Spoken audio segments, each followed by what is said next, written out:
Before starting this talk, I've been reminded that I never said anything in the opening words about walking.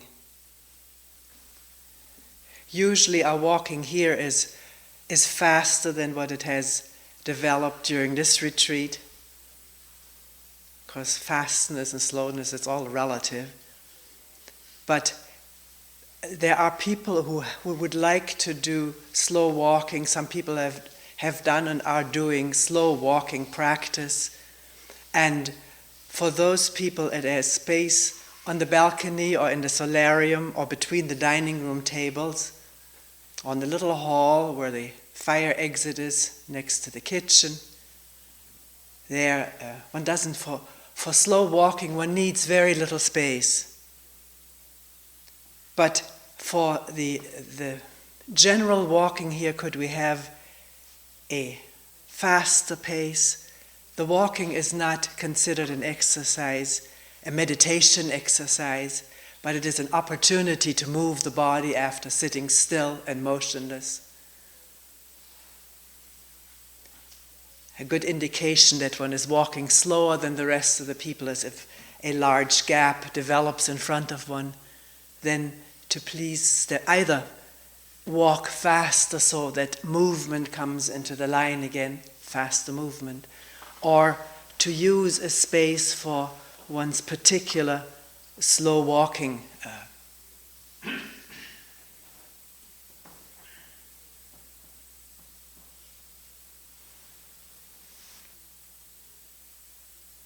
This is day 5 of the August 92 7-day retreat at Springwater.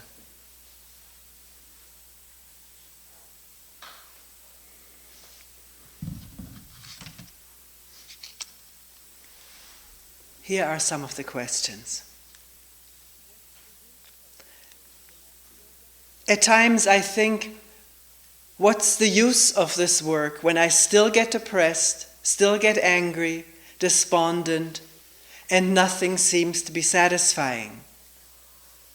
Just hearing the birds and seeing the clouds over the hills is not enough either. Is there something more that I'm missing?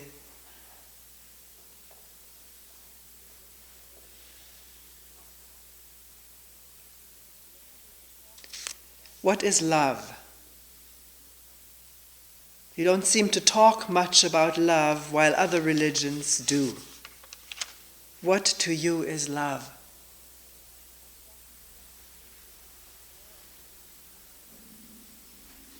I've gotten direct glimpses of the power of self-images and comparisons. I see that I'm afraid of being in a group of people because I'm constantly comparing myself negatively. And that's why I feel so isolated and afraid.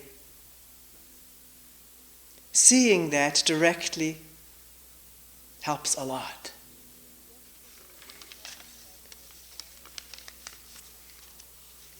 Yesterday we talked about my desire for and attachment to a certain relationship, and you were questioning whether this was trying to fill an inner emptiness. You were asking, have you ever really touched that inner emptiness without trying to fill it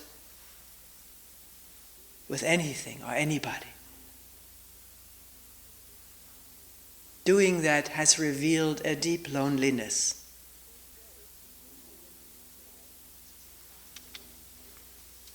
Is there a continuum in this life and after this life? I still cannot let go of my belief in a soul that continues.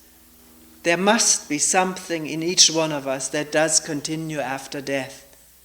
Couldn't it maybe just be a cluster of thoughts?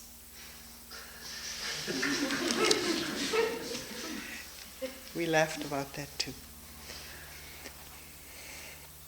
In some of the group meetings, I just cannot stay with it. Is it that I don't listen? I try to, but at times I cannot make out what is being said. And then I think people are too heady, and I form opinions about them. Can one just get a sense of where a person is coming from? And does this necessarily result in forming opinions about another, about each other? I'm also wondering, can one listen on a level other than the content of what is being said and be simply in touch with where everyone is, even if the content of what is being said remains unclear?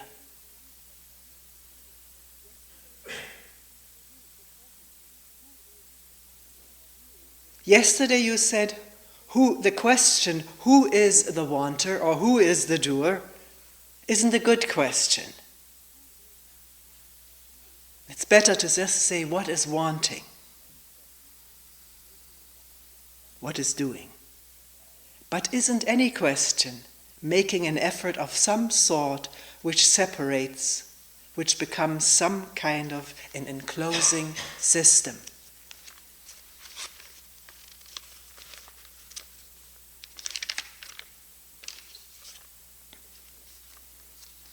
Maybe today we don't have so many. Maybe we can try this, going through them all.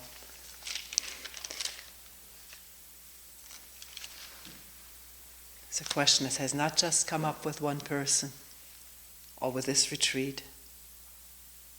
It's a constant question popping up in our mind. What's the use? Whether it's sitting quietly or rushing around, doing this or that, or not doing this or that. What's the use? I still get depressed, I still get angry, despondent, nothing seems to be satisfying. And in here she always talks about listening to the birds, so I listen to the birds, but so what?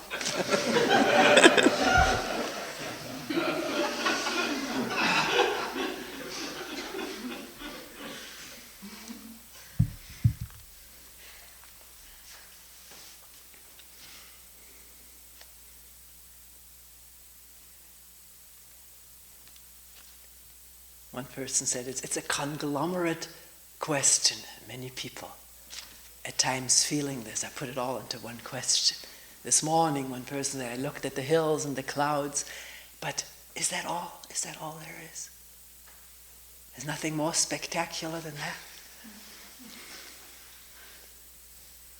Am I missing something? I'm missing something all the time. The eye does. It is limited. Let's face it. The eye that wants more, that wants to be titillated, excited, enlightened, satisfied, is the source of our agitation. It is not whole. It is a part.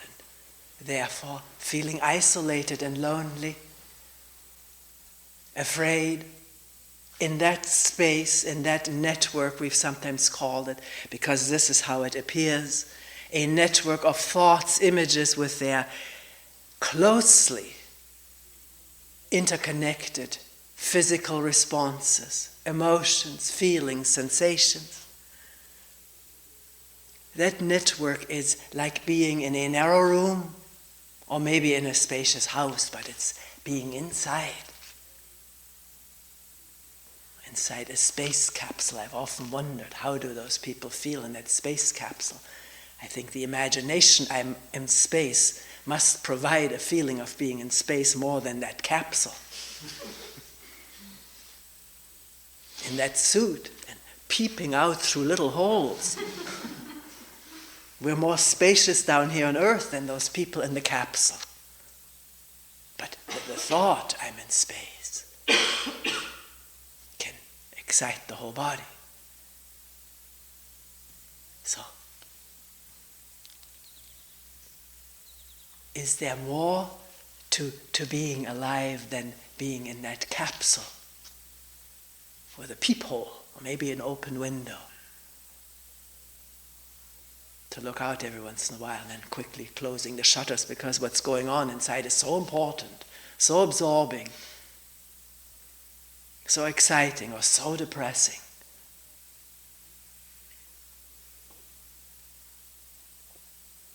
What's the use of this work? This work being what? Of freely listening every once in a while, the mind opening up to what is. Whether it's a comparison that just is taking place, comparing myself with others, and it's seen, and that's an opening. At that moment, there's no despondent reaction to the fact that for the 1000th time I'm comparing myself, but there's insight, and insight is freeing. So what's the use of it? I don't know what's the use of it. I don't ask that question. Probably no use in our normal sense of the word. We want to put everything to use, to better ourselves, to get ahead, to get more free, to get a more together self, be more adjusted or whatever. And to that use we can do all kinds of practices and things. But is there any use to this universe? Does it have any purpose? Who knows? I don't. Some of the advanced physicists of the contemporary scene say it doesn't have any purpose. It just is evolving and devolving.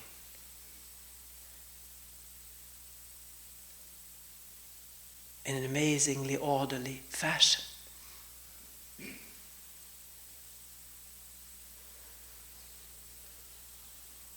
Or what is the meaning of my life? This is the question that got me going early, during air raids, after air raids, in the midst of so much human misery and insecurity and fear.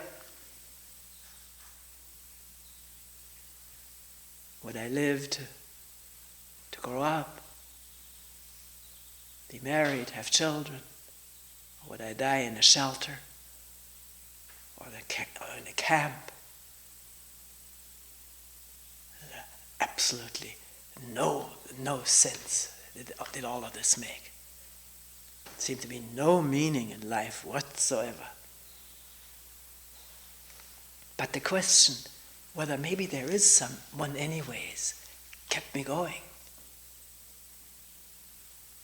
Kept asking people who I had great admiration for, read books endlessly, studied at the university.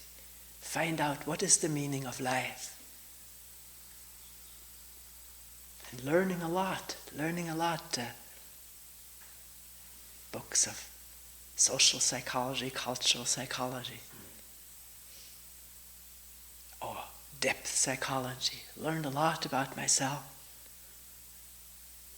And then somehow it also amazed me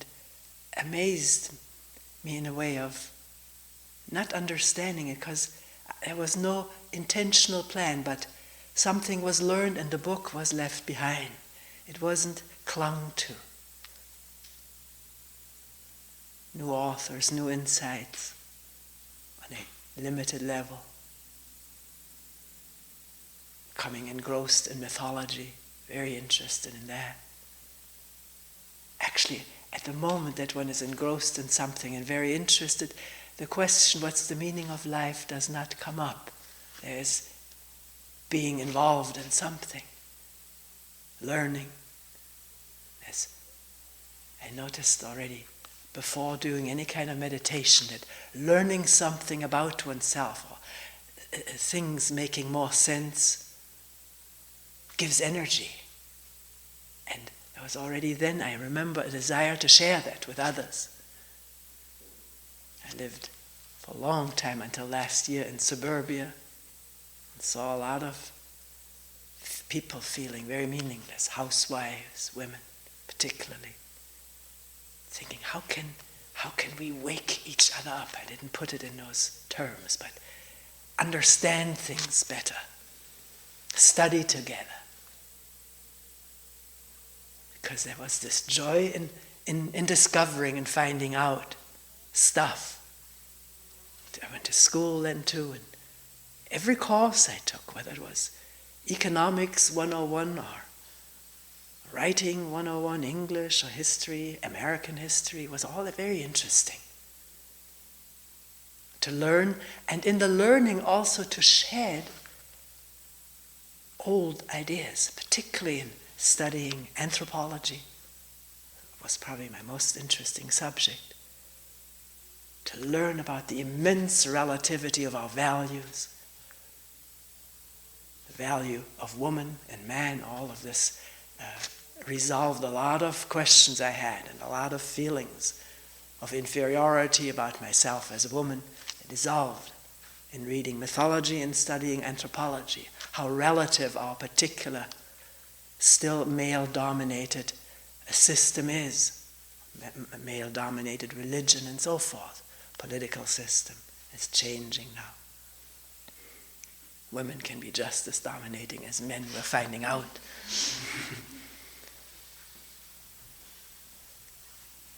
So the question, what's the meaning, can have a driving force. So not to disparage that question. And how is one asking it? Is it just sort of just throwing in the towel with a fling, with a flare? I mean, what's the use? What's the purpose? Or is there a purpose? Is there a meaning? Is there some use to pursue it? Not just to create another system, although I understood very well what that person said. How quickly a question can become a routine mechanical practice, bringing with it again the old isolation into I have to do this good, and not be obsessing about it.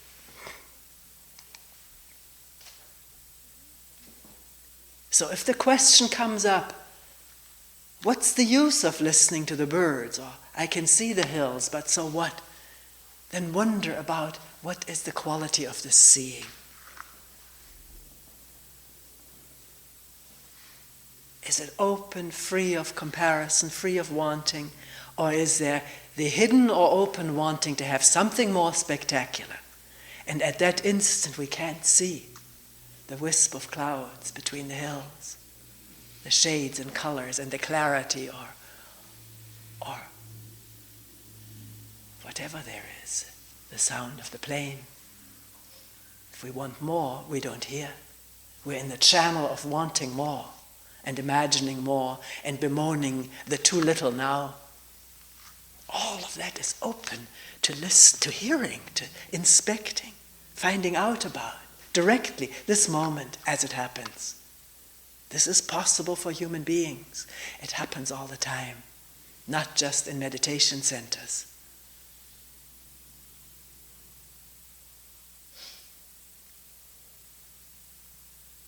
So if I feel despondent for the how manyth time, for the first time, I put aside the word and enter into this state freshly, not knowing what it is, not avoiding it, and noticing the resistances there are to enter into any kind of uncomfortable state. There are inbuilt, early built resistances. Ancient, don't feel discomfort, don't feel pain. It's bad. It'll get worse if you feel it.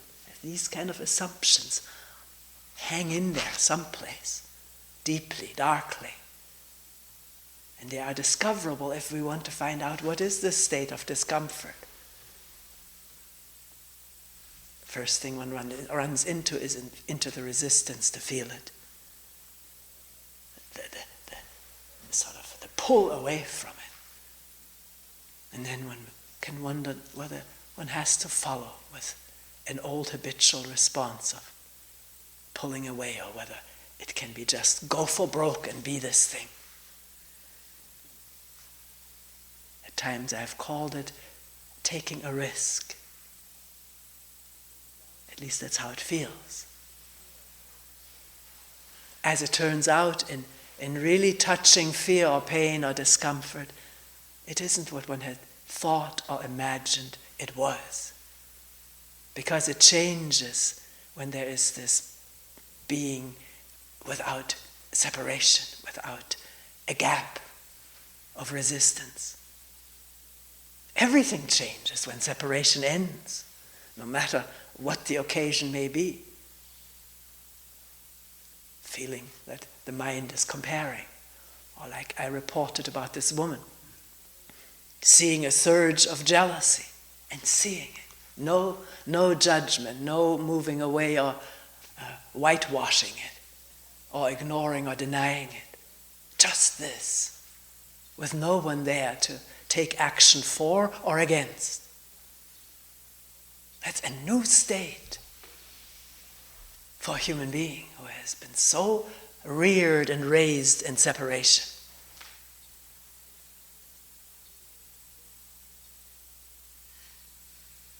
Forming this feeling of selfhood, which I'm not saying is bad, has its function. The feeling of having a continuity to oneself, so psychiatrists tell us. Without that, there is some malfunction or so, although so little is understood about all of this, because we don't have any healthy example of someone who has no sense of self at a young age and yet not schizophrenic. And we would have to go into what we mean by the sense of self, which is not the time for it right now.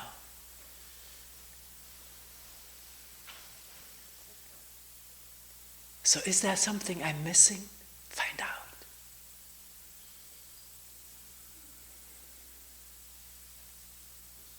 And we find out when it gets quiet inside, quiet from expectation, meaning listening to expectation, and in the listening going beyond expectation. That's the magic of this work, that whatever is really detected and seen directly gives up its energy to awareness, a deepening of awareness, attention, if you want to call it that way.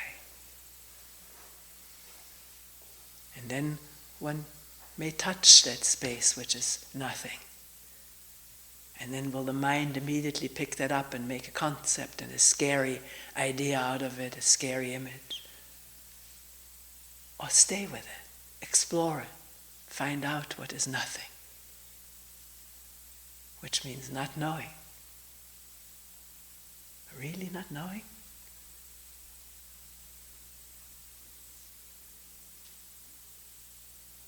The last question that was read, the person saying, I find that any question, who or what or any question, becomes a system of isolation. And we're talking here about not this, what I started out before, what is the meaning of life, but sitting quietly and realizing that any question may still have that desire to get an answer or to get enlightened. And then there may be the realization that whatever I do, whatever is done, is more of the same.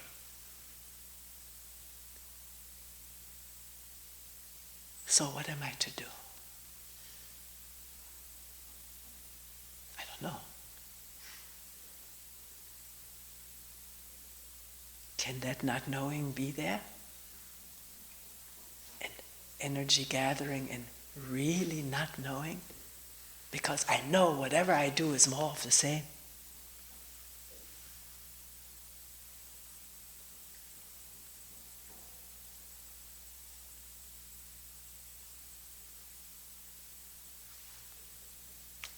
Thoughts coming up, birds singing, heart pumping, breath breathing, but not doing. Not saying I have to be attentive, because that begins to become a system.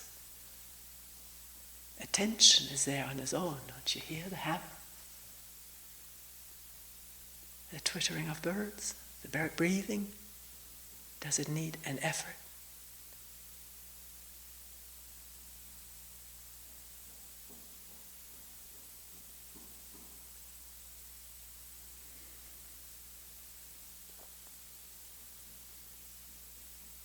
You say, yeah, but I think hammering. I visualize somebody on the roof. So be it, that can be seen too, quietly, without objection, without taking a stand for or against. Because that's more of the same, isn't it?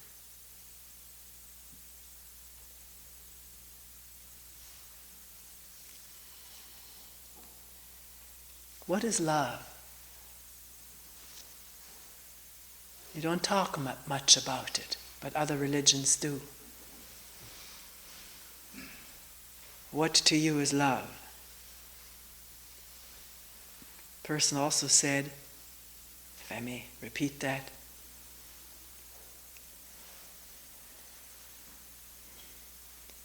you seem to be a loving person. How did it come to you?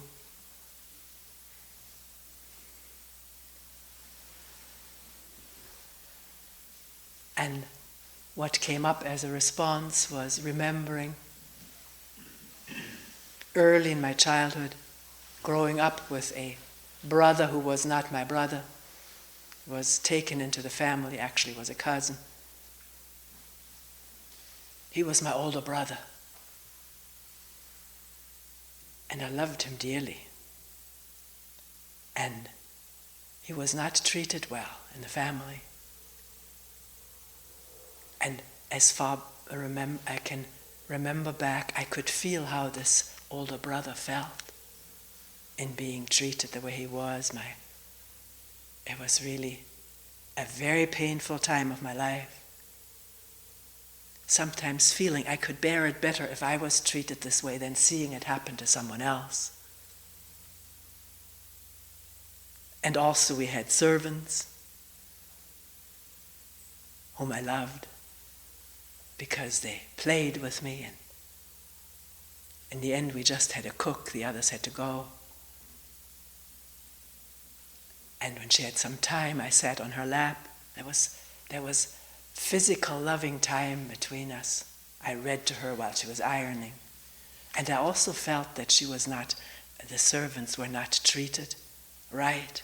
So something, it wasn't formulated this way in my mind, but I hurt for them when they were not spoken to nicely, lovingly. So very early there was exposure to, or possibility to feel how other people feel when they're not treated lovingly.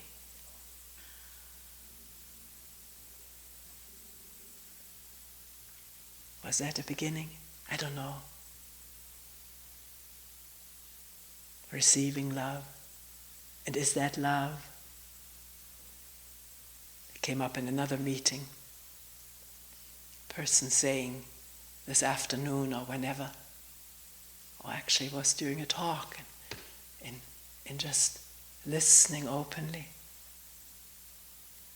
to what was there and saying, there's nothing, no place to go, everything is here. Person said there was something like love felt, and not for a particular person or wanting it for oneself, but there, love.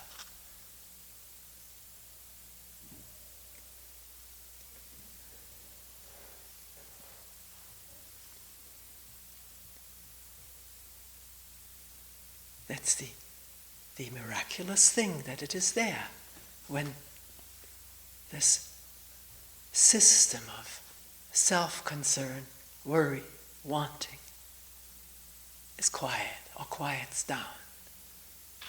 And not center stage.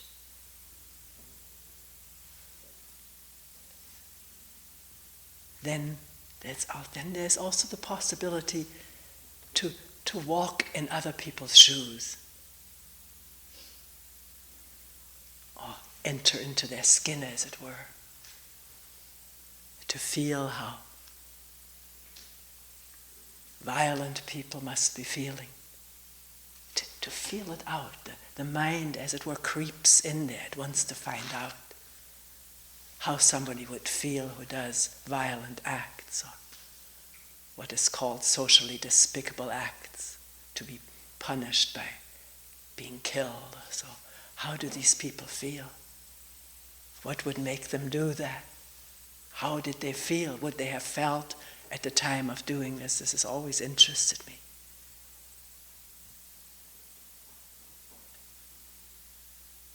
I think we can all do that. It's possible.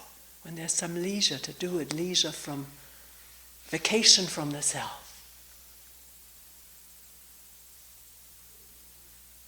And then travel into how other people feel. We do it actually physically by traveling to see how other people live. And very often people who come back from long travels or travels to places which are so different from ours seem to come back in a more generous mood, more open, less tied, adamantly tied to one's conditioned values, more accepting and understanding of others' conditioning. And in any such leaving of this tight system of meanness, or rigid system of meanness, one can come upon this strange flower called love or compassion. It's there. I don't have to create it by compassion meditations and so forth. I don't want to put it down if that's what you're doing. That's up to you.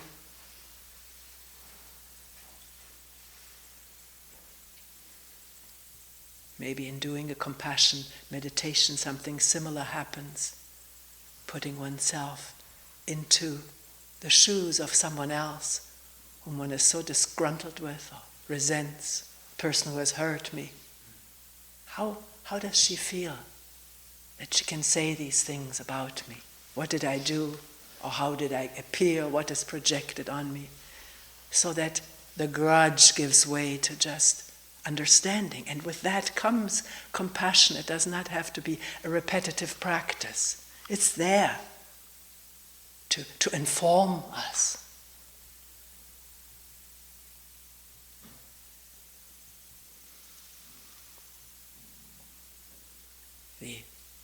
The Christian teaching of loving thy neighbor hasn't worked out so well, has it?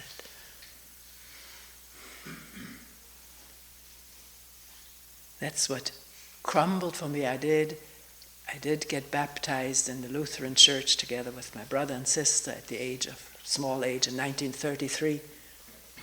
My parents were trying to make us un-Jewish because I was a non-Jewish half there. But what was happening in the world did not seem to flow from any loving father, a compassionate, loving, protecting father, or son for that matter. So this whole thing crumbled. So you can preach love and talk love and raise tears in your audience. But does that mean one comes upon it directly, or does one come upon sentimentality? There's a difference.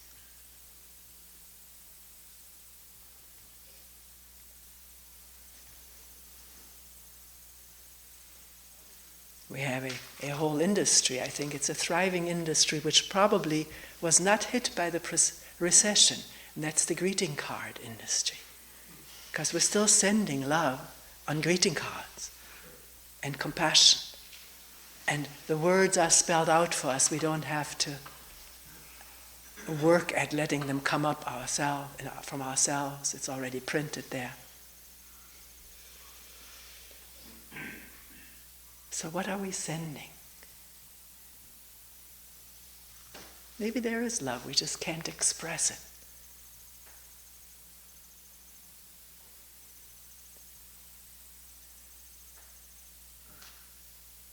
and then we ask someone else to express it for us. Maybe one can look at all of that.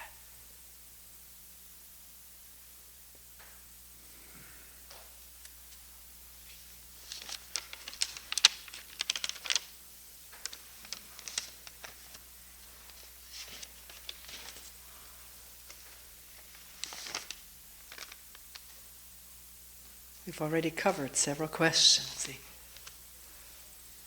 Maybe not thoroughly enough, which is probably holds for all of us, often in touchness, or a vague in touchness with an inner emptiness, inner shallowness, and maybe beginning to see the connection between attachment to a relationship and this inner emptiness, trying to fill it, to satisfy it, to make it go away, to make it stop aching. That's why we are attached, because there's the fear of this inner emptiness reappearing or revealing itself maybe for the first time at moments. I'm not talking against relationship. There can be a real beauty in relationship, in long, committed, lasting relationship. Living long together, sharing, having shared over a lifetime. Really intimate with each other's ways and spacious, forgiving. But if there is this feeling of ambiguity or ambivalence about relationship, then let's look at it. Look at anything, and that's not making a practice out of it. It's just an interest in exploring, because something is troublesome or painful. And here one person said, I realize that it is so. The relationship is filling an inner hole. And I have never looked at the emptiness. And finding that it is possible to contact it, particularly in a retreat where there is no much distraction from anything and lots of time and quiet space and a safety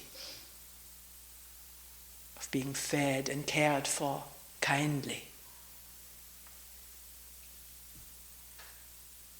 To touch, inquire into this inner hollowness and realize one has never done it, one hasn't wanted to, one has been afraid. And what really is it? The first thing this person came up with is the fear of loneliness. But that can also be contacted. Not call it loneliness, but what is it?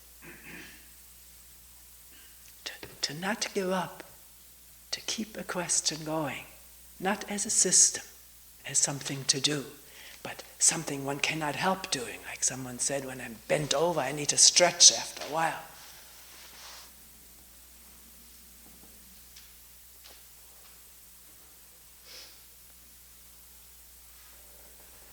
Maybe there is something within us that really wants to find out the truth about everything. And that means contacting it directly, not going on what other people say about it. So, can one contact inner loneliness completely, without escape?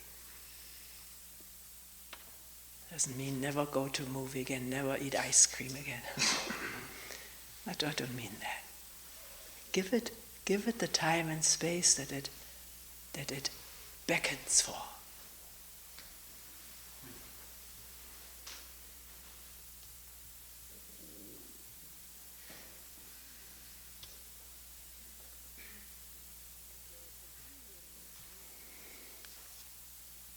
Is there a continuum in this world, in this life and afterlife? I still can't let go of my belief in a soul. There must be something in human beings that continues.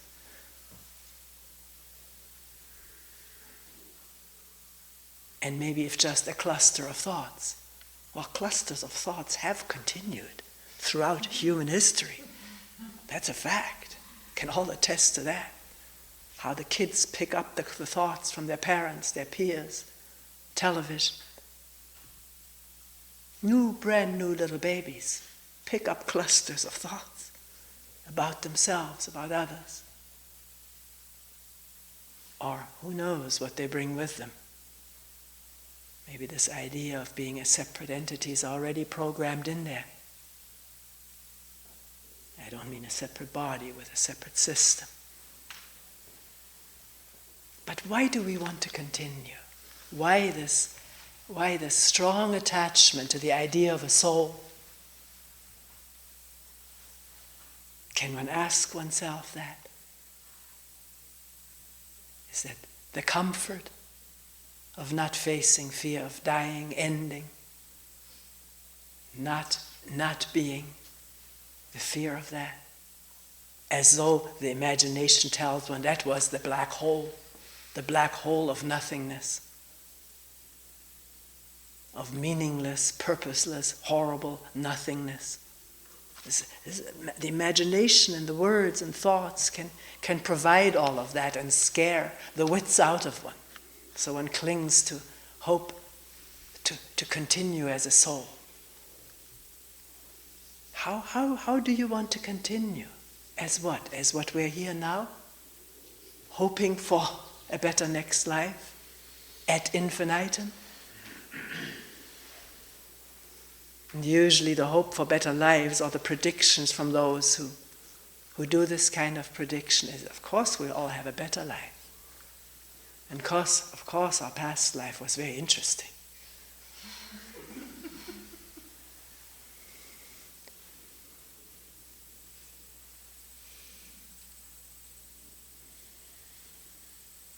But what's our life this moment?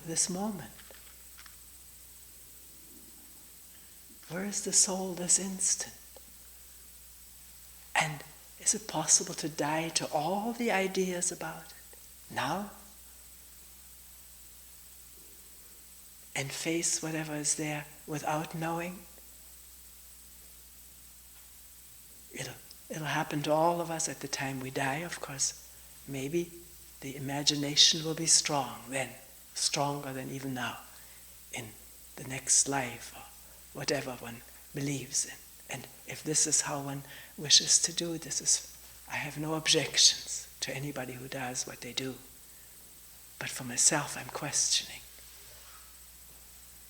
What is this moment?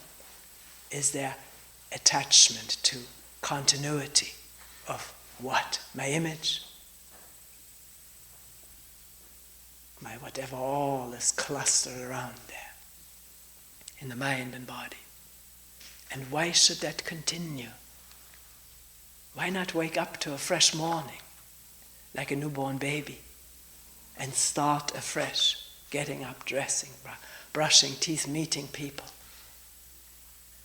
Because there's mail from yesterday, but in reading it, usually reading a letter again for the second time or third time, I haven't gotten around to it, it sounds different. And the response can spring out of the freshness of this day. The body isn't the same as it was last night when it went to sleep. That we're assured of by those who have done physiological, etc. experimentation. So why does the mind have to be old in its beliefs and cling to them? Why afraid of this new instant, bare of old ideas and beliefs? Has one experimented with it?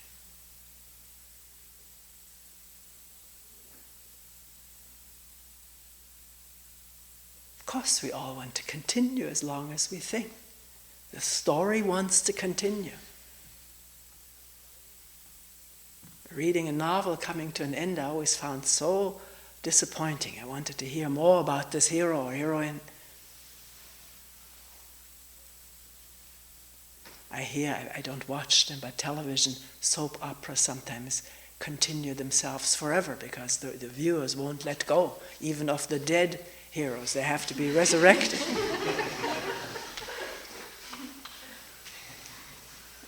like Sherlock Holmes was resurrected. People couldn't put up with the fact that he was dead. So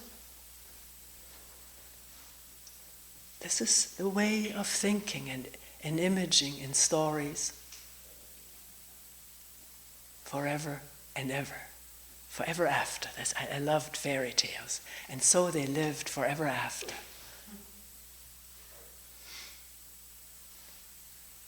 At that time, this was a wonderful comfort and thought. But to wake up freshly and be free from all this hankering for forever after and be here, now,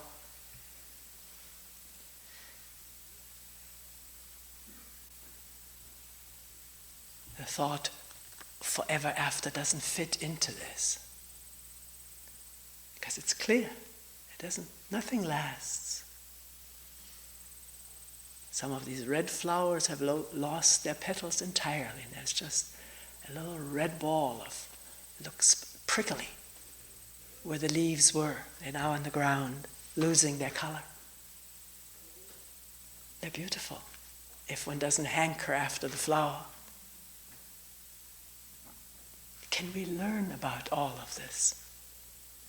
Not in a obsessive attention practice, but being awake at times to what's inside and around us. In a kindly way, not to become something, but to be what we don't know we are.